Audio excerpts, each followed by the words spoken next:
C4A Tech, and finally my Mi 5 arrived earlier today. And thanks to our dear customs officials, this is the state of the box. Not too bad, not too bad, we've seen worse. So let's get to it. This is a regular Xiaomi box, so we just have the phone, a few leaflets, a SIM ejector tool, a travel adapter, and a USB Type-C cable. Now let's get back to the Mi 5 and quickly peel the plastic off. This phone feels surprisingly light. I've been using the smaller Galaxy S7 for a day now, but this feels much lighter. Well, maybe because it actually is. The Mi 5 is also surprisingly slimmer despite sporting a similar sized battery and a marginally larger display. It is taller and wider than the Galaxy S7 though. To the front on top we have the Mi branding, a notification LED, sensors, earpiece and a 4 megapixel or rather ultra pixel camera.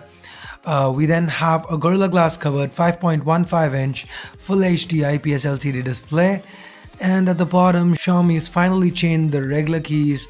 We now get a physical home key flanked by two unmarked backlit capacitive keys. Note that the physical home key houses a fingerprint scanner and is also a capacitive key, so you can either tap it or press it. To the back we have a 16 megapixel rear camera with a dual tone dual LED flash, and we have a Mi logo at the bottom. The power button and the volume rockers can be found to the right. The secondary noise cancelling microphone, an IR blaster and a 3.5mm headphone jack can be found up top. The tray to the left houses two Nano-SIM slots, no microSD here, and at the bottom we have the primary microphone, speaker and a USB Type-C port. The Mi 5 is powered by the Snapdragon 820 chip. This is the base variant that comes with the lower clock cores. There's also 3 gigs of RAM and 30 gigs of onboard storage here. There are two other variants, with the top 128 gig variant getting 4 gigs of RAM and a ceramic pack. Barring that, everything's the same across the variants, including the battery. That's a 3000 mAh battery across variants. Anyway, moving on, the Mi 5 is currently running on MIUI 7 built on top of Android 6.0 Marshmallow. Being a heavy interface, you don't really notice any cosmetic differences. The regular MIUI features like the theme store and the security app return.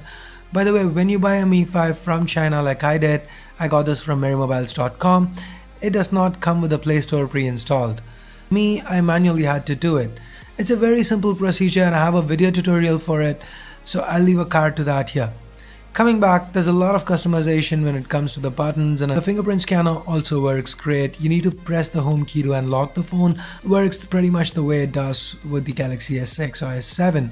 Next, let's talk camera. The Mi 5 is one of the first devices in the market to be using Sony's IMX298 sensor. 16 megapixels and a lens with an f/2.0 aperture and optical image stabilization. And there's also face detection out of focus thrown in for good measure. This camera can shoot 4K videos at 30 frames per second, and Xiaomi is actually using 4-axis optical image stabilization for better stabilization. Now the camera mode should be instantly familiar to anyone who's used MIUI in the past. There's not a lot that's changed here, so let's just jump right into the camera samples.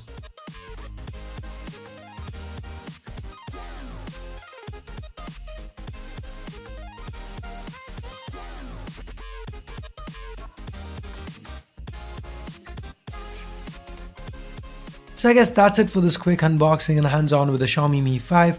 Like this video if you liked it, dislike it if you disliked it, and if you have something more to say, head on over to the comments below. And if you do want to pick a Mi 5 up, I'll be leaving a direct link to merrymobiles.com in the description, so feel free to use that. And for more content like this, including the full review, hit that subscribe button down below if you haven't already. So that's it for now. Thanks a lot for watching. Till next time, this is Ash here from C4A Tech. Signing off. You guys have a great day. Bye bye now.